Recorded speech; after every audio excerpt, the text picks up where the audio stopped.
हिमंत प्रदेश news में आपका स्वागत है। मैं भानु प्रकाश नेगी। दोस्तों, खेल हमारी लाइफ के बहुत अहम पार्ट होते हैं, लेकिन इनको तवज्जो जो है खास तरह से हमारे देश में नहीं दी जाती है, जो एक बड़ा दुर्भाग्य है। और जो हमारे खिलाड़ी होते हैं उनको खेलों का तरीका नहीं पता होता है, उनको खेलों के लिए सुविधाएं नहीं मिलती हैं, इसलिए ओलंपिक जैसे महाकुंभ में इनका परफॉर्मेंस उस हिसाब से नहीं होता है जिस तरह से अन्य देशों का होता है। खेलों का मतलब हमारे देश में लगभग क्रिकेट को ही खेल माना जाता है, लेकिन अन्य जो खेल हैं हमारे, जिनमें अन्य देश जो है बहुत आगे हैं और देश और दुनिया में अपने देश का नाम बड़ा रोशन कर रहे हैं, ऐसे भी बहुत सारे खेल हैं। इन खेलों में खास करके आज हम तीरंदाजी की बात करेंगे, जो हमारे लिए जो है एक महत्वपूर्ण खेल है। और उत्तराखंड जैसे छोटे राज्य में किस तरह से ये डेवलप हुआ, हमारे साथ आज मौजूद हैं उत्तराखंड तीरंदाजी एसोसिएशन के अध्यक्ष और भारतीय तीरंदाजी संघ के कोषाध्यक्ष राजेंद्र तोमर जी। तो सर, आप खास मुलाकात में स्वागत है। धन्यवाद। सर, सबसे पहले ये जानना चाहते हैं कि जो आपकी पृष्ठभूमि रही है वो किस तरह की रही है? देखिए, हम लोग देहरादून के मूल निवासी हैं और देहरादून के पास चक्राता एक क्षेत्र है और वहाँ हम एक छोटे से गांव में पैदा हुए। बेसिक एजुकेशन हमारी वहाँ हुई, फिर कालसी, चक्राता, सैया जो हमारे एक छोटे छोटे कस्बे हैं, और उसके बाद हमारी देहरादून वगैरह शिक्षा दीक्षा होने के बाद फिर हम लोग सरकारी सेवा में चले गए। और हम बचपन से ही खेलते कूदते थे, अब हर प्रकार के खेल खेलते थे। तीरंदाजी तो उस समय हमारे यहाँ मेलों में खेला जाता था, जिसको ठौड़े नाम से बोला जाता था, और आज भी खेला जाता है जी। और जो छोटे छोटे होते थे तो हम देखते थे, तो वहाँ पर बहुत एक अलग अद्भुत कला है, वो देखने योग्य है। धीरे धीरे जब हम लोग इधर आए, अपना सामाजिक कार्यों में लगे रहे, तो उत्तराखंड राज्य बनने के बाद यहाँ पर तीरंदाजी का गठन हुआ और उसके प्रदेश अध्यक्ष बनाए गए हमारे मेजर जनरल भुवनचंद खंडूड़ी जी को जी। कि वो अध्यक्ष थे, तो उन्होंने गठन किया, तो मेरे को देहरादून जिले की जिम्मेदारी दी कि आप देहरादून जिले के अध्यक्ष बनो और आपने ये करना है। तो मैंने शुरू में तो असहमति जताई, पर जब नहीं माने तो मेरे बहुत आदर्श भी हैं, उन्होंने उनके कहने पे मैंने फिर अपना शुरू किया। तो हम लगे रहे। यहाँ उत्तराखंड में तीरंदाजी नाम की कोई चीज़ थी ही नहीं। आर्मी वाले कुमाऊं रेजिमेंट और गढ़वाल रेजिमेंट के लोग खेलते थे, वो अपने यूनिटों में खेलते थे, फिर वही मतलब उत्तराखंड की तरफ से पार्टिसिपेट करते थे जहाँ कहीं जाना होता था। हमने सोचा कि इसको आगे बढ़ाया जाए। अब हम खेल संघ में हैं तो एक मैसेज भी जाएगा कि भाई हम कोई ऐसे खाना पूर्ति के लिए तो है नहीं। तत्पश्चात मैंने प्रयास किया कि हर ज़िले से बच्चों को और वो ट्रेनिंग दी जाए, ABCD बताई जाए, और ऐसा 2-3 साल के अंदर अंदर हमने पूरी कार्य योजना तैयार करी। और हमने मसूरी में पहली बार एक 8 दिन का कैंप लगाया जी। उस कैंप में पूरे उत्तराखंड से, हर डिस्ट्रिक्ट से 10-10, 12-12 बच्चे हमने इकट्ठे किए और 8 दिन तक पूरा फिजिकल से लेकर और ABCD इसके बारे में हमने शुरू किया। और साईं से मैंने कोच मांगे, एक मेल और एक फीमेल, और असीम कुमार कुंडू आज भी साईं के कोच हैं, और एक महिला थी, तो दोनों को हमने यहाँ पे इनवाइट किया जी। और आर्चरी में एक बहुत बड़ा नाम था लिम्बाराम जी को हमने अप्रोच किया, तो वो खुशी खुशी आने को तैयार रहे, और वो भी कैंप में 2-3 दिन रहे और बच्चों को बताया, टिप्स दिए, और लोगों में जब भावनाएं जागी कि लिम्बाराम जी जैसे व्यक्ति हमारे बीच में हैं, तो उस कैंप के बाद से हमारे बच्चे जो स्कूलों में भी थे, कुछ अल्मोड़ा बोर्डिंग स्कूल है उधर से भी आए, और तमाम हमारे यहाँ के बच्चों ने भी खेलना शुरू किया। तो हमने नेशनल में टीमें भेजनी शुरू कर दी जी। और आलम यह है कि आज के तारीख में जहाँ हम 0 थे, और उसमें आज हमारे पास करीब 600 से अधिक ऐसे आर्चर हैं, मेल फीमेल, और जिसमें सीनियर और जूनियर में इंडिया कैंपों में हैं जी। ये हमारा बहुत बड़ा अचीवमेंट है। उसके बाद बीच बीच में हम समय समय से करते रहे आर्चरी, कभी कैंप यहाँ देहरादून लगाया, कभी कहीं लगाया, और हमने पुलिस को भी अप्रोच किया। तो अभी जो वर्तमान DGP हैं अशोक कुमार जी, उनका बड़ा सहयोग मिला, वो भी खेल प्रेमी है, तो हमने कहा कि पुलिस को भी इसमें इन्वॉल्व करें, तो उन्होंने बहुत इंटरेस्ट दिखाया। आज पुलिस की अपनी एक बहुत बढ़िया टीम है और एक NIS कोच भी बना दिया, और आज उनकी टीम इतनी बढ़िया है कि उसके बच्चे, उसके जो खिलाड़ी हैं, वो अपने ऑल इंडिया पुलिस में भी पार्टिसिपेट करते हैं और वहाँ पे भी मेडल जीते हैं। और अब कंपटीशन बढ़ गया है। अभी हमारा ये हालचाल है कि हमने बलूनी पब्लिक स्कूल में एक छोटे से ग्राउंड में शुरू किया, क्योंकि ग्राउंड हमारे पास है नहीं।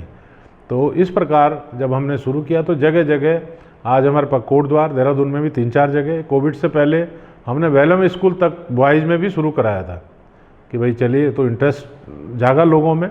और नैनीताल ऐसे हमारे करीब 20-25 सेंटर में आर्चरी सिखाई जाती है और निःशुल्क। हमारा प्रदेश आर्चरी, उत्तराखंड आर्चरी का कोई उसमें 1 रुपये का इंटरफेयर होता नहीं।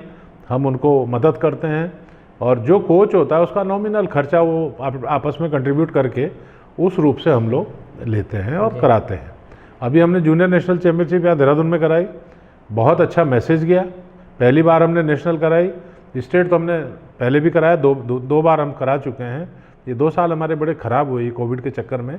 और इस समय आप जो देखा होगा, आपने तो कवरेज भी किया था कि हमारा सर्वे ऑफ इंडिया के मैदान में एक बहुत भव्य रूप से हमने जूनियर नेशनल चैम्पियनशिप कराई। और आज हर बच्चा जो यहाँ आया है, या जो भी कोच या ऑफिशियल टेक्नीशियन या जो भी अपने थे, सब ने बोला कि ऐसा टूर्नामेंट आज तक कहीं देहरादून के अलावा कहीं और जगह नहीं हुआ। तो हमें बड़ा अच्छा लगा और उससे बच्चों में भी एक जोश जागा कि देखिए, हम यदि अच्छा खेलेंगे तो हमें रहने खाने पीने की, ग्राउंड की व्यवस्था एसोसिएशन ने बढ़िया कराई है। तो खेल हमारा मकसद है। जूनियर में अभी हमारे एक लड़का बेस्ट 6 में है, सुधांशु बिष्ट करके है, देहरादून का ही बच्चा है वो, और पूरी ट्रेनिंग भी नहीं थी उसकी, आज वो इंडिया कैंप में है और 3 साल के लिए वो अभी सोनीपत में ट्रेनिंग करेगा अगले 2024 में जो ओलंपिक होगा उसके लिए। तो कितनी सौभाग्य की बात है। अब उसमें 3 साल तैयारी करेगा तो निश्चित रूप से कहीं ना कहीं पर वो होगा। और अभी जूनियर टीम के जूनियर बी टीम में है वो, 6 बच्चे सेलेक्ट किए हुए हैं, जिसमें से 3 बच्चे अभी पोलैंड जाएंगे खेलने के लिए। और जो नेक्स्ट 3 है उसके लिए हम प्लान कर रहे हैं कि वो जो बी टीम का जहाँ मैच होगा, शायद चाइना में है, तो हम लोग बी टीम भेजेंगे ताकि उनको एक कंपटीशन की, इंटरनेशनल लेवल पे भी कंपटीशन की भावना जागे। जैसे कि आर्चरी का जो खेल है, आपने बताया कि जो है यहाँ पर पता भी नहीं लोगों को। बिल्कुल, हाँ। जब आप आए थे तो अभी भी लोगों के मन में ये होता है कि आर्चरी होता क्या है, किस तरह की ये प्रतियोगिता होती है, क्या क्या इसके लेवल होते हैं, कौन ओलंपिक में खेलता है, कौन जो है इंडिया में खेलता है, तो ये किस तरह, थोड़ा सा आप संक्षेप में बताइए। इसमें बेसिकली 3 प्रकार के खेल होते हैं। जैसे एक इंडियन राउंड होता है, बेसिक यदि सीखना है तो इंडियन राउंड और बांस के धनुष से सीखना ही पड़ेगा। उससे यदि वो उसमें आप शुरुआत करेंगे तो आने वाले जो 2 इवेंट होती है, जैसे कंपाउंड एशियन और वर्ल्ड चैंपियनशिप तक होता है, वो ओलंपिक में नहीं होता जी। और रिकर्व जो है वो ओलंपिक की इवेंट है। वर्ल्ड चैंपियनशिप तो होती है, ओलंपिक के भी वो इवेंट है। 3 प्रकार के उसमें हमारे होते हैं। और जो हमारा इंडियन राउंड है वो सिर्फ अपने देश में ही खेला जाता है बांस के धनुष से, और उसमें वो सस्ता धनुष होता है, तो उससे हर बच्चा पार्टिसिपेट करता है। और उस पार्टिसिपेंट से खेलने से ये रहता है कि वो जब उनका लगता है कि हमारे अंदर टैलेंट है, तो फिर वो उसमें कंपाउंड और रिकर्व में अपना इंटरेस्ट जगाते हैं। और यही बच्चे जो हमारे अभी खेल रहे हैं, कुछ और भी, कार्तिक राणा भी एक लड़का, कुछ लड़कियां भी हमारे उसमें बहुत अच्छी हैं। तो उन्होंने पहले बांस के धनुष से शुरू किया, आज उन्होंने अपने कंपाउंड और रिकर्व के बो खरीद रखे हैं और बढ़िया खेल रहे हैं। खेलो इंडिया के कैंपों के लिए भी हमारे यहाँ से 5-6 बच्चे सेलेक्ट हुए हैं। अभी जब ये शुरू होगा, क्योंकि कोविड के चक्कर में सब रुका पड़ा था, तो उसके बाद बच्चों में धीरे धीरे अब कंपटीशन की भावना जग रही है जी। अब जैसे सुधांशु भी इस कैंप में है, तो उसके साथ जितने भी बच्चे, पूरा मैसेज गया यार उसने मेहनत की है, तो हमको भी ऐसी करनी चाहिए। और दिन रात बच्चे कर रहे हैं, खेतों में कर रहे हैं। ग्राउंड, दुर्भाग्य हमारे पास ग्राउंड नहीं है, और हम लोग 2008 से लगे हुए हैं सरकार से कि भाई आप हमें ग्राउंड उपलब्ध करा दीजिए। इसका डेवलप भी हम खुद करा लेंगे, कोई ना कोई हम स्पॉन्सर ढूंढ लेंगे यदि यहाँ ग्राउंड होता। क्योंकि ऐसा खेल तो है नहीं कि जहाँ मर्जी जाओ आप वहाँ खेलना शुरू कर दो। एरो है, ये खतरनाक खेल है, ये कोई ऐसी जगह नहीं, उसको सेफ्टी पॉइंट व्यू से थोड़ा हट के ग्राउंड होता है। तो उसमें हम लोग यदि ग्राउंड मिल जाता तो हम यहाँ कुछ भी कर सकते थे। और आने वाले 24 में या आने वाले एशिया कप या कॉमनवेल्थ गेमों में यहाँ से बहुत अच्छे बच्चे निकल सकते हैं। क्यों? तो सर आपको थोड़ा सा पहले मैं पृष्ठभूमि में ले जाऊँ कि आपने जो प्रयास किया है उत्तराखंड आर्चरी के लिए, उत्तराखंड तीरंदाजी के लिए, एक जड़ से उठाया है, अभी कहाँ से कहाँ तक पहुँचा है ये? देखिए, जब से हमने शुरू किया, छोटे बच्चों को भी सिखाया और हमें खुशी होती है। और जो हमारे स्टेट चैम्पियनशिप में भी पार्टिसिपेट किए बच्चे, अच्छे नंबर उनको मिले और ठीक रैंकिंग आई और कुछ नेशनल में भी खेले, उससे हमारे कुमाऊं और गढ़वाल रेजिमेंट में काफ़ी बच्चे भर्ती हो गए जी। ये एक बहुत बड़ी बात है कि परिवारों को रोजगार मिला है। बिल्कुल। उसके बाद अभी पुलिस में या अर्धसैनिक बल बीएसएफ में भी हमारे बच्चे भर्ती हुए हैं। उसका कारण ये कि उनके पास एक ऐसा सर्टिफिकेट है और जिसके आधार पे उनको मेरिट बेस पे स्पोर्ट्स कोटे में लिया गया है। और स्कूल के बच्चे जैसे कोई इंटर कर लिया होता है और आर्चरी खेलता है और आगे भी खेल रहा है, और दिल्ली यूनिवर्सिटी जैसे प्रतिष्ठित यूनिवर्सिटी में उनको उस पर मेरिट बेस से उसमें उनको एडमिशन भी मिलता है और पढ़ते भी हैं। और वहाँ पे दिल्ली में भी तो खैर काफ़ी कुछ है, और कुछ बच्चे हमने दिल्ली में भी भेजे हैं, कुछ पटियाला ट्रेनिंग कर रहे हैं, क्योंकि यहाँ तो कुछ है नहीं। यदि यहाँ होता तो हम लोग बहुत आगे रहते। क्यों? यहाँ की आबो हवा, मौसम और यहाँ की जो फिजिकल फिटनेस है बच्चों की, वो पूरे इंडिया में किसी के पास नहीं है। हमारे ऊबड़ खाबड़ रास्ते, गांव, यदि आप यहाँ से मसूरी चले जाएंगे गाड़ी में तो आपको जब उसमें दाएं बाएं घूमती है, टर्न करती है मोड़ों पे, तो आपका शरीर वैसे ही हिल हिल के इतना मजबूत हो जाता है कि आपको रनिंग करने की ज़रूरत नहीं है। तो ये बेसिक चीज़ें हैं। हमारे पहाड़ी गांव की तरफ जाते हैं लोग, तो यदि आप एक दिन 10-5 किलोमीटर चल लिए तो समझो कि आपने हफ्ता भर का चल लिया हो। कहीं चढ़ाई है तो कहीं ढाल है। तो फिजिकली फिटनेस के मामले में तो यहाँ के बच्चों का जवाब नहीं है जी। सिर्फ यदि कमी है तो हमारे पास ना ग्राउंड है। यदि ग्राउंड होता या फिर कोच होते तो उसके आधार पर हम लोग बहुत आगे बढ़ा सकते हैं। और आर्चरी एक ऐसा खेल है कि अन्य खेलों से इसमें बहुत ज़्यादा उम्मीदें हैं। हम लोग कहीं पर भी जीत सकते हैं, कहीं पर भी मेडल ला सकते हैं स्टेट के लिए जी। और हमारे पास जब कोई चीज़ नहीं है, मूक दर्शक बने रहते हैं। उसके बाद भी मैं आपको बताऊं, हरिद्वार में हमने एक अभी शुरू कराया, तो किराए के खेत, आप एक ताजुब मानेंगे, उसको किराया देते हैं हम 20-25 हज़ार रुपये। हमारा जो कोच वहाँ जहाँ ट्रेनिंग सेंटर खोला हरिद्वार की तरफ से, 25 हज़ार के करीब उसको उन खेतों का बच्चों को सिखाने के लिए किराया देना पड़ रहा है। तो कितना बड़ा दुर्भाग्य है। यहाँ खाना पूर्ति के लिए कितने बड़े ग्राउंड है, इधर है उधर है, कुछ नहीं है, ये सब बेकार है। और जो खेल विभाग का जो ढांचा है ना, ये ठीक है, इसमें खिलाड़ी बहुत हैं, जो खेले हुए खिलाड़ी हैं, मेडलिस्ट हैं, वो आज अधिकारी बने हुए हैं, बट जो वो करना चाहते हैं वो शासन से उनको मदद नहीं मिलती।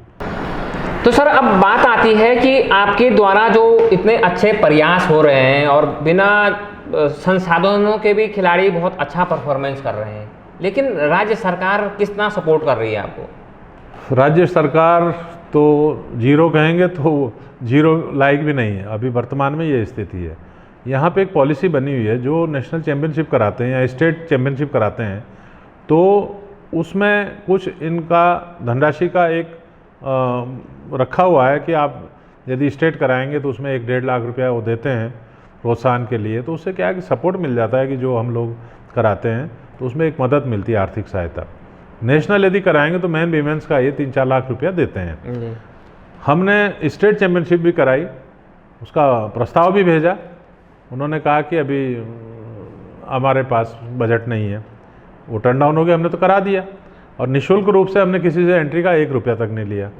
हमने मन मार के हमने उसको हटा दिया, चल दिया। उसके बाद अभी नेशनल चैम्पियनशिप कराई जूनियर, प्रपोजल दिया हमने 2 महीने पहले। प्रपोजल यहाँ से गया भी, शासन में गया, सेक्रेटरी ने भी उसमें कर दिया, और फिर बाद में आगे सेक्रेटरी की अप्रूवल आई जैसा मुझे पता चला, और पीछे वित्त ने उसको रोक दिया कि अभी धनराशि नहीं है जी।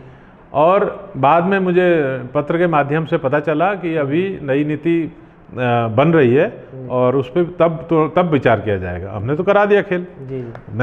नई नीति कब बनती है, कैसे बनती है, वो तो बात की बात है। पर इस प्रकार का जो रवैया है सरकार के में बैठे अधिकारियों का, और मुझे नहीं लगता कि खेल मंत्री भी कभी इस बारे में इस तरह से सोचते होंगे। हमने कई बार बताया। तो ये नेगेटिविटी जो है ना, जो ऊपर शासन में बैठे हैं, नीचे का स्टाफ करके भेजता है, वो सारे खिलाड़ी है, चाहे वो हमारे क्रीड़ा अधिकारी हैं, चाहे कोई सारे खेल से जुड़े हुए लोग स्पोर्ट्स कोटे में आते हैं, वो बनाते हैं प्रपोजल, वो चाहते हैं, और ऊपर तो जीरो है। और आपको मैं बताऊं, 5 साल 4 साल 5 साल से किसी भी खेल संघ को इन्होंने अभी तक कोई ट्रैक सूट नहीं दिया जो नेशनल में टीमें जाती है। तो इससे बड़ा दुर्भाग्य क्या हो सकता है? बजट भी होता है, कहाँ जाता है भगवान जाने। किसी को जो खेल सुविधाएं मिलनी चाहिए कोई मतलब नहीं, ग्राउंड उपलब्ध कराने चाहिए कोई मतलब नहीं। तो इससे तो ये कि या तो विभाग ही बंद कर दें जी भाई, ताकि वो युवाएं, अब देखिए क्रिकेट के बहुत सारे बच्चे बाहर दूसरे प्रदेशों से खेलते हैं, वहाँ सुविधा है, यहाँ कुछ नहीं है। और खाना पूर्ति के लिए एक दिन वो खेल महाकुंभ कराते हैं, इधर उधर से जिलों से बच्चे उठा के ले आते हैं, और कितना उसमें पैसा बर्बाद होता है वो हमें पता है, और उसका रिजल्ट शून्य होता है। यदि प्रॉपर वे में खेल संघों को इन्वॉल्व करते हुए, हमारा ओलंपिक संघ भी है और तमाम ऐसे और भी फेडरेशन बने हुए हैं, तो उनको इन्वॉल्व करते हुए प्रतिभाओं को खोजो, निकालो। भारत सरकार बहुत पैसा दे रही है। हमने बात की दिल्ली में, तो उनका कहना ये है कि प्रपोजल तो भेजें, खेलो इंडिया के माध्यम से हम आपको कितने ग्राउंड दे देंगे, हर जिले में ग्राउंड दे देंगे। जी नहीं दे रहे, कर रहे हैं कुछ भी। आर्चरी में इन्होंने कहा कि तुम ग्राउंड अपना बताइए कहाँ पर ग्राउंड है, हम 5 लाख रुपए प्रति वर्ष महीना तुमको हम उसके लिए देंगे, मतलब 5 लाख रुपए साल का मेंटेनेंस का, जिसमें तुम्हारा कोच का खर्च आ जाएगा, मेंटेनेंस का आ जाएगा। परंतु ये ज़मीन उपलब्ध कराने को राजी नहीं है। तो हमारा कहने का मतलब है, जब तुम ग्रास रूट पे काम ही नहीं कर रहे हो तो खेल विभाग का बहुत अच्छा रवैया नहीं है। सर इसमें जैसे कि आप कह रहे हैं, तो कौन इसमें सरकारें दोषी रही हैं, या अधिकारियों की हिलावाली रही है, या लापरवाही रही है, क्या मानते हैं? देखिए, ये जब जो ग्राउंड भी नहीं ये अवेलेबल करवा, ग्राउंड अवेलेबल नहीं करा सकते। जो अभी वर्तमान में जो मुख्यमंत्री आए हैं, युवा है, इनको भी हम बताएंगे। हर मुख्यमंत्री को हमने बोला है कि भाई कम से कम फोकस करो, बच्चों को निकालना है तो कुछ मल्टीपल ग्राउंड तैयार करो। कुछ वैसे अब 2 क्रिकेट ग्राउंड, एक हल्द्वानी और एक देहरादून में बना दिया, उससे क्या है, कुछ भी नहीं, वो किराए पे दे दिया तुमने, वहाँ वो घुसने भी नहीं देते। हमें ऐसे ग्राउंड बना दें, छोटे छोटे ग्राउंड बना दें कि भाई चलिए जहाँ पे हम बच्चों को तैयार कर सकें। और स्कूलों में भी यदि कुछ ऐसा है, और ब्लॉक स्तर पे भी 2-3 ग्राउंड, एक ब्लॉक में एक भी बना दें ग्राउंड, तो हम वहाँ पे ही कर दें। कुछ हॉस्टल टाइप के हो जाएं, आसपास के स्कूल में उनको पढ़ाएं और उनको ट्रेनिंग दें। सारे खेलों का इस तरह से हो सकता है। परंतु इस ओर मंत्री लोग या मुख्यमंत्री भी इस ओर ध्यान देते हैं या नहीं देते हैं, अन्य चीज़ों में ज़्यादा ध्यान देते होंगे, मैं नहीं कह सकता, पर हम फिर भी अवगत कराते हैं और हर अधिकारी से अवगत कराते हैं। मैं आपको बताऊं, मुख्यमंत्री मोहनचंद खंडूड़ी जी होते थे, अध्यक्ष भी थे तिरंदाजी के, उनसे मैंने आग्रह किया था 2008 में कि ये ग्राउंड बनवा दीजिए। ONGC से मेरी बात हुई थी कि हम लोग उसको तैयार करा देंगे, जगह दे दो हमें, 20 जो भी जितना उसको ज़रूरत है, और वो गवर्नमेंट प्रॉपर्टी है, कोई हमारे नाम तो है नहीं, कल कोई दूसरा आएगा, तीसरा आएगा, उसको चलाएगा, वहाँ बच्चे निकालेंगे हम लोग। तो उन्होंने भी बहुत इंटरेस्ट लिया। उसके बाद DM से फटाफट वो ज़मीन वगैरह ढूंढवाई और राजस्व विभाग को चली गई। चीफ सेक्रेटरी की अध्यक्षता में मीटिंग हुई, पांडे जी होते थे, इंदुधर पांडे, और खेल विभाग ने कहा कि हम अपने आप, खेल सचिव ने, कि हम बना के दे देंगे। तो ना उन्होंने बना के दिया आज तक, ना, और ऐसे ही चलता रहा, फाइल अभी वो धूल फांक रही है वहाँ पे। तो कैसे बच्चे निकालेंगे? हम तो अपने, एक मजबूरी है कि चलिए यदि हम जुड़े हैं तो खाना पूर्ति के लिए नहीं जुड़े, हमारी ये मजबूरी बनती है कि हमने तो बच्चे निकालने, चाहे जैसे हमने हरिद्वार में किराए का खेत ले रखा है, देहरादून में भी मोथरा वाले में ले रखा था किराए का खेत, आजकल थोड़ा बंद है। तो हम ऐसे भी काम चला रहे हैं, और यदि सरकार थोड़ा इस ओर ध्यान देगी तो उत्तराखंड में तो बहुत संभावना है। अच्छा, अब बात आती है जैसे अन्य राज्य हैं हमारे, वो तीरंदाजी में काफ़ी आगे हैं, तो उत्तराखंड कहाँ ठहरता है इन सब के? उत्तराखंड यदि बताया जाए तो सबसे नीचे के पायदान पे। नॉर्थ ईस्ट जो बड़े पिछड़े राज्य हैं हमारे, वो भी हमसे 95% ऊपर है। हम तो है 5% पे भी नहीं है, क्योंकि यहाँ कुछ ऐसा दिखता ही नहीं है। बताइए आप किस में एथलीट हैं, वो भी कोई अपने हिसाब से काम कर रहा है, कोई कहीं कर रहा है। खेल नीति हमारे यहाँ है नहीं। मैं तो ये पुरजोर, अभी मैंने पीछे सोशल मीडिया पे एक लेख भी डाला था, मेरा कहने का मतलब है, एक तो पूरे देश की एक खेल नीति बने जी। भाई एक खेल नीति बने, एक समान खेल नीति हो, किस तरह से होगा, बच्चे खेलेंगे, उनको लगेगा हमारा फ्यूचर जो है ब्राइट है, हम नेशनल में मेडल जीतेंगे तो हमें क्लास 3 क्लास 4 में तो नौकरी मिल ही जाएगी जी। और इंटरनेशनल में तो जैसे अन्य प्रदेश में तो डायरेक्ट यदि तुम दूसरे प्रदेश में जाओगे तो उनको क्लास 2, किसी को डिप्टी SP भर्ती कर देते हैं, किसी में कुछ। तो ये सब चीज़ें, इनका कोच नहीं है। अभी आपको बताएं, फिजिकल ट्रेनर है कहाँ? कौन से स्कूल में फिजिकल ट्रेनर है बताइए? एक स्कूल में कहीं फिजिकल ट्रेनर नहीं, जबकि BPED कॉलेज बहुत हैं, बहुत पास आउट है, बेरोजगार है। जब फिजिकल ट्रेनर रखेंगे तो कुछ ना कुछ ABCD तो सिखाएंगे, तब तो आगे आएंगे बच्चे। उत्तराखंड स्टेट नंबर 1 पे होता है हर खेलों में, परंतु ये दुर्भाग्य कहीं कुछ है ही नहीं, कुछ भी नहीं है। हम तो कहते हैं कि भैया कुछ करें, अच्छा करें, तो हमारे लिए भी उसका फ़ायदा है, बच्चों के लिए भी फ़ायदा है, और इंटरनेशनल लेवल पे भी हम तो दूर से झांकते हैं कि देखो फलाने स्टेट के बच्चे। अब झारखंड की 3 लड़कियाँ वर्ल्ड कप खेलने गई थी जी आर्चरी में, और खेल के आए और गोल्ड मेडल जीत के लाई, और कुछ और भी थे। तो आज वाहवाही तो झारखंड की होगी ना, खेल नीति अच्छी है। या कुछ बच्चे अभी खेलने जा रहे हैं, हरियाणा के हैं, कुछ कहीं के, कुछ महाराष्ट्र के हैं, तो वहाँ खेल नीति अच्छी है। हम तो कुछ नहीं, हम तो शून्य की ओर हैं, हम तो कुछ नहीं है। बल्कि मैंने एक स्मारिका निकाला है कि शून्य से शिखर की ओर, पर हम अभी शिखर पे पहुँचे नहीं। बट खेल नीति इनको मजबूती से बनानी पड़ेगी और इम्प्लीमेंट कराना पड़ेगा। और यदि कोई आरटीआई लगाएगा ना, तो कितना फंड खेल विभाग में और कहाँ जाता है वो सब पता चल जाएगा। धरातल पे कुछ नहीं हो। ये मतलब एक बड़ी गड़बड़ी जो है, बहुत बड़ी गड़बड़ी। मैं खुलेआम आरोप लगा रहा हूँ। जो ट्रैक सूट 200 रुपये का मिलता है वो 1000 रुपये कोट करते हैं उसका। जी। ऐसे कर रखे हैं।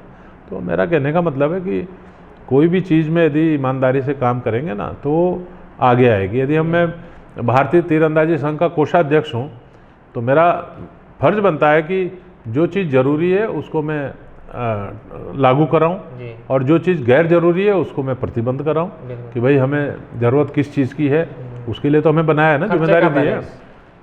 बिल्कुल। और यदि हम सोचेंगे अच्छा मुझे तो बना दिया जी, चलो जी घूमो फिरो और ऐश करो, वो चीज़ें भावनाएं नहीं है। तो वो सब चीज़ें हैं। तो हम ये चाह रहे हैं कि ये अच्छी तरीके से उठे। उत्तराखंड में आप लोगों के माध्यम से भी यही मैं कहना चाहता हूँ, सोशल मीडिया का आज बहुत रोल है कि भाई कम से कम ये बात तो उठाएं कि कम से कम हम हैं कहाँ पर। अभी युवा मुख्यमंत्री आए हैं, उम्मीद तो है, बट उनको कौन से जाल में फंस जाए कुछ पता नहीं, क्योंकि करना तो अधिकारियों ने है। जब वो रहेंगे ही नहीं, सोच नहीं होगी उनकी कि उत्तराखंड के प्रति हमारी ये एक बनता है कर्तव्य कि हम उत्तराखंड को अच्छा करें, वो मुझे दिखता नहीं है। और इसीलिए हम लोग बहुत ज़्यादा इसमें हम लोग अग्रणी नहीं, हम बहुत पीछे हैं।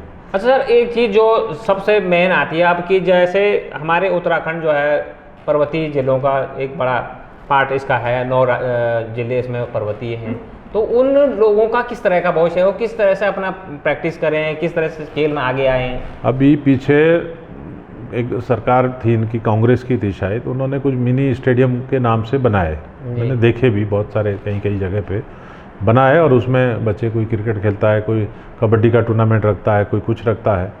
तो यदि ग्राउंड होंगे तो बच्चे तब खेलेंगे ना, ग्राउंड ही नहीं होंगे तो कैसे खेलेंगे। और यदि जो यहाँ पे बिठा रखे हैं, यदि जहाँ पे एक छोटा सा मिनी ग्राउंड है, 1-2 वहाँ पे रख दें, चाहे वो कॉन्टैक्ट बेस पे रख दें, या धीरे धीरे जब भावनाएं जाएगी खिलाड़ियों के अंदर, वो तो फिर उसको जो कोच रखेंगे उसका पैसा भी दे देंगे, 200-400-500 रुपये कंट्रीब्यूट करेगा हर आदमी, 20-30 बच्चे, तो उसका खर्चा निकल गया 8-10 हज़ार रुपये। वहाँ दिन रात सिखाएगा बच्चों को, तभी तो बच्चे आगे आएंगे। वो कुछ है नहीं, यदि प्लानिंग अच्छी नहीं है ना तो फिर कुछ नहीं है, तुम चाहे कितना ही बड़ा वो कर लीजिए, अब नहीं हो सकता। अच्छा, इस खेल में जो है एक तो कोच की बड़ी भूमिका, और दूसरा जो है अभ्यास का बड़ा जोर पड़ता है इसमें, तो किस तरह से इस सबको जो है कोऑर्डिनेट? अभी पीछे एक कोच भर्ती किया इन्होंने, और हमने बार बार आग्रह किया कि देहरादून में भेज दीजिए, क्योंकि अधिकांश उत्तराखंड के या तो हल्द्वानी साइड में रह रहे हैं या देहरादून में हैं, और बहुत सारे बच्चे यहाँ आके रहना चाहते हैं, यहाँ अन्य सुविधा भी, पढ़ाने के लिए भी तो करने के लिए। उन्होंने उसकी पोस्टिंग वहाँ कोटद्वार करा दी, वहाँ ABCD कुछ नहीं है, कुछ भी नहीं है। मैंने बार बार आग्रह किया कि यहाँ भेज दीजिए, तब जूनियर चैम्पियनशिप हो रही थी, वो आज तक भेजे नहीं। चलिए वहाँ पे भी करें तो हॉस्टल वगैरह कुछ बनाए ना, हम भेजते हैं इधर से बच्चे वहाँ पे, वो चीज़ नहीं है। और यहाँ यदि बच्चे आएंगे तो जो गरीब बच्चा होगा, मैंने बहुत सारे स्कूलों में निःशुल्क एजुकेशन करा रखी है बच्चों की, इसलिए कि ये बच्चे खिलाड़ी अच्छे हैं और ये अफोर्ड नहीं कर सकते। दून इंटरनेशनल में एक लड़का हमारा खेलता है, जय सिंह है, उसकी फ़ीस माफ़ है। बलूनी पब्लिक स्कूल में हमारे कुछ बच्चे ऐसे हैं, तो मैंने बलूनी पब्लिक स्कूल में कह के कि भाई आप ये देखो गरीब बच्चे हैं, तो वो नहीं लेते फीस, वो रिक्वेस्ट कर सकते हैं। मेरे व्यक्तिगत भी बहुत संबंध है, यदि यहाँ पे सेंट्रलाइज कर दें तो मैं बहुत सारे परिवार के बच्चे जो जिसमें टैलेंट है लाऊं उठा के, उनका एजुकेशन में फ्री करा दूँ जी, और ग्राउंड में भी फ्री कर, तब तो जाएंगे ना आगे, वो खेलेंगे, 1-2 बार नेशनल खेलेंगे तो स्वतः ही इसमें आगे बूस्ट आएगा। परंतु हर चीज़ के लिए त्याग की ज़रूरत है। अच्छा, इसमें अब जो एक बात ये आती है कि जैसे तीरंदाजी ओलंपिक में भी खेला जाता है, तो भारत कहाँ ठहरता है इसमें? देखिए, अभी पीछे कुछ सालों से तो बहुत अच्छा चल रहा है, 2-3-4 सालों से बहुत बढ़िया अभी तीरंदाजी चल रही है। अभी वर्ल्ड चैम्पियनशिप हुई थी पेरिस में, 5 गोल्ड मेडल हमारे हैं वहाँ पे, टीम का भी है, इंडिविजुअल भी है। जी, कॉमनवेल्थ गेमों में भी, कॉमनवेल्थ गेमों में भी अच्छा है, एशियन चैंपियनशिप में भी ठीक है। अभी ओलंपिक में भी ये लगा लो कि 4 हमारे, एक लड़की दीपिका कुमारी और 3 हमारे जो आर्चर हैं, इंडिविजुअली वो उनके क्वालिफाई करे हैं और खेल रहे हैं। तो उसमें 2 अभी हमारे आज की डेट में 2 कंपटीशन में हैं। दीपिका भी बेस्ट 8 में आ गई है और अंतानु का भी अब 32 में अभी कल होगा और 2:16 में पहुँच के फिर वो, तो कंपटीशन तो है। अभी पीछे 3-4 साल से लगातार पुणे में उनकी ट्रेनिंग भी चल रही थी। उसमें भी हम अब जब हमारी मीटिंग होगी कोर कमेटी की, तो हम उसको थोड़ा सा, मेरे दिमाग में बहुत आइडिया है कि जैसे हमने 4, 5 या 6 रखे या 8, 6, 7, 8 रखे, हम उनसे यही आग्रह करेंगे कि हम कम से कम 12 तो वो रखें सीनियर, और करीब 6 जूनियर जो अच्छे प्लेयर हैं वो उनके साथ रखें जी। और कंटिन्यू प्रैक्टिस में यदि रहेंगे तो अच्छे टैलेंट निकल के जाएंगे उसमें से। अभी देखते हैं क्या परिवर्तन आते हैं। अब जब आ जाएंगे तो मीटिंग होगी, कोर कमेटी की होगी, फिर उसको एग्जीक्यूटिव कमेटी में ले जाएंगे, तब उसको देखते हैं कितना हम जो कमियां हैं उसको कैसे सुधारी जाए। फीडबैक भी हमें मिलेगा, कोच गए हुए हैं, तमाम चीज़ें हैं। तो इस समय कुल मिला के फ़िलहाल तो ठीक ही है। यदि मेडल भी नहीं आएगा तो काफ़ी कुछ ठीक खेल के आ रहे हैं, बट जितना हमें उम्मीद थी उतना नहीं है। सर, उत्तराखंड की अगर मैं फिर से बात करता हूँ, उत्तराखंड के जो तीरंदाजी की खिलाड़ी हैं और जो अपना भविष्य इसमें बनाना चाहते हैं, तो सरकार की तरफ से और आप लोगों की तरफ से किस तरह से जो है कोऑर्डिनेट बनाए जाए ताकि ये खिलाड़ी विश्व स्तर पर, ओलंपिक के स्तर पर जो है मेडल जीत के आए? हमारा कहने का मतलब ये है, जो डिस्ट्रिक्ट अधिकारी, जिला अधिकारी, जितने भी इनके हैं ना क्रीड़ा अधिकारी, यहाँ एक हर ज़िले में ये लगाएं। ब्लॉक स्तर पर तो है नहीं, हर ज़िले पे ये करा भी था इन्होंने छोटे बच्चों के लिए, और वो खाना कुछ समय एडॉक बेस पे परमानेंट उसमें कोचिंग दें और आउटसाइडर्स को भी अलाउ करें हमारे माध्यम से। वहाँ मज़े लेने के लिए नहीं, हम भी उसको जाके अपने लोगों को भेजेंगे, टेक्निकल टीम भेजेंगे कि भाई देखो कौन कौन ठीक है। तो यदि हर ज़िले में 10-10, 20-20 बच्चे रोज़ शाम को प्रैक्टिस करेंगे 1-1.5 घंटा स्कूल के बाद, तो 12-13 ज़िलों में यदि 20-20 बच्चे भी करते हैं तो 250-300 बच्चे तो वैसे हो गए।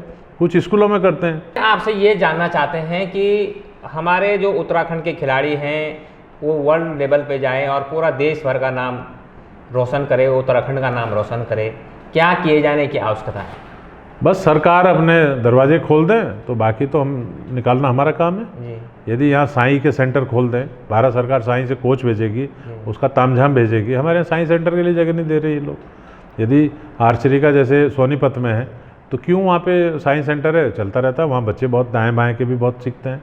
कलकत्ता में साई सेंटर है, पुणे में साई सेंटर है, मध्य प्रदेश में साई सेंटर, तो उनको इक्विपमेंट भी मिल जाते हैं वहाँ पे साई की तरफ से और ट्रेनिंग करने वाले। तो वो एक दो साइंस सेंटर चाहे 2 ही खोल दें, एक देहरादून खोल दो, एक हल्द्वानी खोल दो, फिर देखो क्या होता है तमाशा। साइंस सेंटर खोलें। और भारत सरकार इस समय स्पोर्ट्स के लिए इतना पैसा दे रही है ना, पर उसको ये लाना तो इनका काम है ना। जी। हम लोग ये प्रस्ताव भेजे, हम करवाते हैं ना वहाँ से। वो तो ग्राउंड बनाने के लिए और खेलो इंडिया के लिए हर जिले में सेंटर खोलने को तैयार है, परंतु ये पॉजिटिविटी लाएं, उसमें अपना योगदान दें कि ठीक है जी, भूमि हम उपलब्ध कराएंगे, कहाँ क्या ज़रूरत है हम पूरी करेंगे, पैसा उनका है तुम इतना भी नहीं कर सकते। तो वो बड़ी दुर्भाग्य वाली स्थिति आ जाती है। और जिस दिन ये कर देंगे, मैं 2 साल में रिजल्ट बताऊंगा आपको। वर्ल्ड में हमारे मेडलिस्ट होंगे उत्तराखंड के बच्चे, वर्ल्ड चैंपियनशिप में, कॉमनवेल्थ में, मैं बता दूंगा 2 साल के अंदर अंदर बता रहा हूँ। ऐसे बच्चे हमारे पास हैं। पर दुर्भाग्य ये होता है कि भाई हम क्या कर सकते हैं, हम तो कोशिश ही कर सकते हैं और अपने बूते पे हम बच्चों को कर सकते हैं कि भाई चलिए करो। हमने तो खुद भी धनुष खरीदे हैं, सिखाने के लिए खरीदे हैं, पूरे फेस टारगेट वारगेट अभी भी हमारे पास बहुत सारा पड़ा है तामझाम। हमने अभी कुछ हरिद्वार को दिए, कुछ कोटद्वार को दिए स्टैंड और टारगेट कि भाई चलो शुरू करो तुम। अभी मौसम खुलेगा तो हम हर जिलों में 2-2, 4-4 भेजने को तैयार हैं। परंतु सरकार को थोड़ा सा इसमें हिम्मत दिखानी पड़ेगी। जो जिला क्रीड़ा अधिकारी है, जो बना रखा तुम्हारा ढांचा, उसी में ही जोड़ दो ना। आर्चरी को जोड़ दो, तुम एथलेटिक्स भी कराओ, फुटबॉल भी कराओ, एक आर्चरी करो जिसमें संभावनाएं ज़्यादा है जी।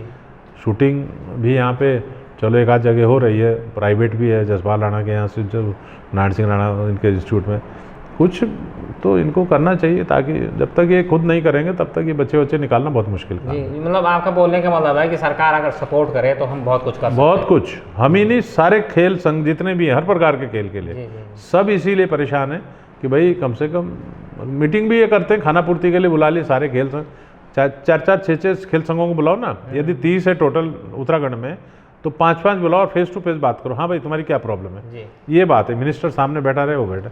अब 30 बुला लिए आधे घंटे की मीटिंग में, तुम क्या इम्प्लीमेंट कराओ? रोज निकलेगा। 5-5 संघ बुलाए ना इकट्ठे, जी, आओ जी 5 तुम आ जाओ, फिर अगली बार 5 आ जाओ, फिर अगली बार 5 आ जाओ, एक घंटा बैठो, तब हम बताएंगे ना। अब एकदम गौच पौच वो सारा होगा, साइन हो गए सब में, एक कप चाय पी ली, आए क्या बोला क्या नहीं बोला, किसी ने बोला लिखा ये जय श्री राम, उसी में करो। मतलब बंदर बांट कर दो। वही है, वही अभी पीछे शायद 2 साल हो गए, पांडे जी ने मीटिंग बुलाई थी और सारे खेल संघ थे, अब हम भी थे उसमें। अब कुछ सुनाया क्या, बोले कुछ, अब क्या लिखा जा रहा है, कुछ नहीं। 5-5 4-4 खेल संघ बुलाओगे ना अलग अलग डे में, हफ्ते में, इस हफ्ते हमें बुला लो 4 आर्चरी बुला लो, शूटिंग बुला लो, फुटबॉल बुला लो, ये 4 तुम्हारी क्या, हाँ भाई बताओ ये है, हम क्या कर सकते हैं। फिर ऐसे दूसरे बुलाएं, फिर ऐसे, तो कितना 4-5 मीटिंगों में ख़त्म हो जाए। फिर उसके 6 महीने बाद पूछो कि हाँ भाई तुम्हारी ये थी, अधिकारियों को पूछो और इन्होंने कहा ये था, रिपीट करें कि कहाँ पहुँचे हो तुम। जी, जी, इस तरह से करे वो तो ठीक है, नहीं तो कोई कुछ नहीं हो, एक दिन मेला लगा देंगे, 2 भाषण इसने पेल दिए और कर दिए कि कप चाय बिस्कुट खा के आगे मीटिंग में आ रहे हैं जी, वो जीरो, उसका रिजल्ट कोई परिणाम नहीं, कोई परिणाम नहीं, ये खाना पूर्ति के धंधे होते हैं। हाँ सर, ये जो एकलव्य स्कूल खोलने की बात हुई थी, तो वो क्या चीज़ है और उसका क्या फायदा जो है छात्रों को मिलने वाला है? एकलव्य स्कूल, जो हमारे राष्ट्रीय अध्यक्ष हैं अर्जुन मुंडा जी, उन्होंने पूरे देश में लगभग 700 एकलव्य स्कूल खोलने का प्रधानमंत्री से उद्घाटन भी करा दिया और शुरू भी हो गया, और हर ब्लॉक में एक एकलव्य स्कूल खोला जाएगा, और उसमें आर्चरी कंपलसरी कर दी। क्यों? जनजाति मंत्रालय के अधीन आता है एकलव्य स्कूल, तो हमने भी सुझाव दिए थे कि भाई एकलव्य तो एक बहुत बड़ा धनुर्धर था, उस नाम से स्कूल है और वहाँ धनुर्धर और धनुर्विद्या ना हो तो कोई बात नहीं है। तो मुंडा जी भी उस बात को समझते हैं, अर्जुन मुंडा जी झारखंड के हैं और जनजाति मामलों के मंत्री भी हैं, उन्होंने भी कहा कि नहीं ये तो बहुत ज़रूरी है। उन्होंने सर्कुलर भी निकाल दिया है कि हर एकलव्य स्कूल में आर्चरी कंपलसरी होगी, 4 स्पोर्ट्स 5 स्पोर्ट्स हर एकलव्य स्कूल। तो ये अभी प्रक्रिया चालू है, और जितने ब्लॉक है उत्तराखंड में 40-45 इतने यदि एकलव्य स्कूल हो गए तो हमारे तो सेंटर मिल गए हमको, ग्राउंड भी होगा, ये भी होगा, बट उसमें वही बच्चा सीखेगा जो उसमें एडमिशन जिसका लेंगे। तो कुछ बाहर यदि ये जिला लेवल में कर लें, कुछ एकलव्य स्कूल में सीखेंगे, फिर देखो ना क्या होता है। अभी हमने शुरू कर रखा है कालसी में भी, हमने सामान दिया, कुछ डिस्ट्रिक्ट स्पोर्ट्स ऑफिसर के थ्रू गया, अब वो सेंटर बंद हो गया। अभी हमने तुला इंस्टीट्यूट है वहाँ पे, हमने उनसे बात किया है, हमारे मित्र भी हैं रौनक जैन जी, तो उन्होंने अपने यहाँ एक कोच रख दिया, वहाँ शुरू कर दिया उन्होंने। बस हम तो अपना प्रयास जारी रख रहे हैं ना, हम बड़े बड़े पैसे वाली पार्टियों को बोल रहे हैं भैया आप शुरू करिए, कोच दो, आप उसको थोड़ा सैलरी दो, वो सिखा देंगे, तुम्हारे यहाँ से निकलेंगे। परंतु यदि आम बच्चे को इसमें लाना है ना, तो जिला क्रीड़ा अधिकारी के माध्यम से वहाँ ट्रेनिंग प्रोग्राम कंटिन्यू चलना चाहिए।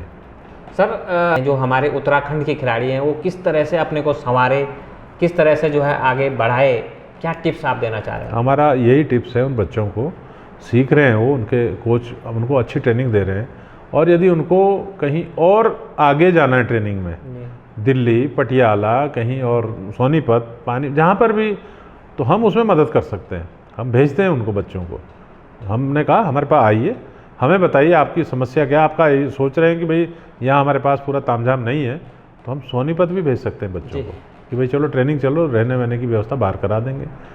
पटियाला भेज सकते हैं, भेजे हमने, हम दिल्ली भेज सकते हैं, हमारे 1-2 कोच हैं वहाँ पे ऐसे, जो दिल्ली आर्चरी का ग्राउंड वहीं ऑफिस भी है, तो पिछले बार भी हमने उनको भेजे 1-2 बच्चे कि भाई आप इनको सिखाओ, सिखाया उन्होंने और अच्छा वो किया। तो बच्चों को ये है कि अपना करें लड़ाई, अपना ये अपने खेल के प्रति समर्पित रहें, और जो हमारी मदद है हम करने को तैयार हैं, जहाँ ट्रेनिंग चाहिए वहाँ करेंगे। किसी के पास यदि धनुष नहीं है, अभी एक 75-25 की स्कीम भी भारत सरकार ने उसको अप्रूव की है। उसमें यह है कि यदि 2 लाख का आपको कुछ धनुष खरीदना है तो हमको 25% देना है, 25,000 हमने देने, 75,000 वो मतलब 50,000 हमने देने, 1.5 लाख वो देंगे। यदि 3 लाख का धनुष तो 75% और 25%, तो 25% में आपको धनुष मिल गया। मतलब खिलाड़ी को एक बहुत बड़ी वो है कि भाई, और वो स्टेट के माध्यम से हर साल जो है हम लोग उसमें 4 धनुष, तो जो बच्चों को चाहिए तो उनको 50,000 में 2 लाख का धनुष मिल गया, यहाँ 75,000 में 3 लाख का मिल गया, तो वो अपने मनपसंद का खरीद सकते हैं। तो वो सब हम लोग करने को तैयार हैं। और अभी हमारे पास टीम भी इंडिया में जो अच्छी टीम है भारतीय तीरंदाजी संघ में, सब पॉजिटिव है और बढ़िया लोग हैं, और पीछे से सभी का सहयोग है। पुराने भी हमारे जो रह चुके हैं पदाधिकारी, उनका हमारा सबका कोऑर्डिनेशन है। परंतु खेल तो बच्चे को ही खेलना है, और अन्य स्टेटों में की अपेक्षा में हम लोग बहुत पीछे हैं। यदि हमारे पास थोड़ा भी मैदान दे दें हमको, तो यहाँ 2 साल में आप नए जलवे देखेंगे, ये मैं आपको वादा करता हूँ। और हम तो ऐसे आदमी हैं कि हर साल मैं 3-4 लाख रुपया आर्चरी में खर्च करता हूँ अपने पॉकेट से, वो सिर्फ इसलिए कि हमारे बच्चे निकले। हमारा कोई आर्चरी में हम लोग कोई पैसा कमाने के या कोई धंधे से नहीं आ रखे कि मैं यहाँ धनुष बेचूँ, ये बेचूँ। हम सेवा भाव से आ रखे हैं, करना बच्चों ने है, उसको हमने आगे बढ़ाना है। ऐसे ही हम लोग भारतीय तीरंदाजी संघ में, वहाँ पे भी हम लोग कोई ऐश व आराम करने के लिए नहीं जा रखे, सेवा भाव के लिए गए हम अच्छा क्या कर सकते हैं, उसके लिए हम लोग प्रयासरत हैं और हम करते हैं। तो यही हमारा संदेश है, बच्चों को भी संदेश है, और सारे खिलाड़ी जो भी खेलते हैं और जितने कोचेज हैं उनके लिए भी हमारा संदेश है कि जो कोचिंग की जिन्होंने ट्रेनिंग ले रखी है, हमारा उनके लिए प्रयास है कि हम कहीं ना कहीं स्कूलों में, अभी तो ये सारे बंद हो रखे हैं स्कूल, नहीं तो मैं अभी तक 15-20 कोच उनके एडजस्ट कर लेता। नैनीताल में भी हमारे कोचिंग चल रही है, उधम सिंह नगर में चल रही है, आपके बाकी KR कुमाऊं रेजिमेंट और गढ़वाल रेजिमेंट तो चल ही रहा है। और हमारे बच्चे भी जो थे बहुत सारे भर्ती हो गए, करीब मुझे लगता है 15-20 बच्चे हमारे नौकरी पा चुके हैं आर्चरी से संबंधित। बताइए, मतलब उत्तराखंड के, तो 15-20 परिवारों को फ़ायदा हो गया ना खेलने का। तो बच्चे आज भी खेल रहे हैं। अब वो कोई किसी आर्मी से खेल रहा है, कोई अर्धसैनिक उससे खेल रहा है करके भाई ITBP में कुछ इस प्रकार का। हमें तो खुशी भी होती है कि भाई चलिए कहीं कोई अच्छा खिलाड़ी निकलता है और कोई ना कोई उनको लेता है, तो उस परिवार का भी भला होता है। और यही है कि बच्चे अच्छा करें और हम उनके लिए करने को 24 घंटे तैयार हैं। तो सर, आप हमारे खास मुलाकात कार्यक्रम में आए, आपने जो आर्चरी के बच्चे हैं जो सीख रहे हैं, जो खिलाड़ी अभी अपना परफॉर्मेंस कर रहे हैं, उनको बहुत सारे टिप्स दिए। आपका बहुत बहुत धन्यवाद।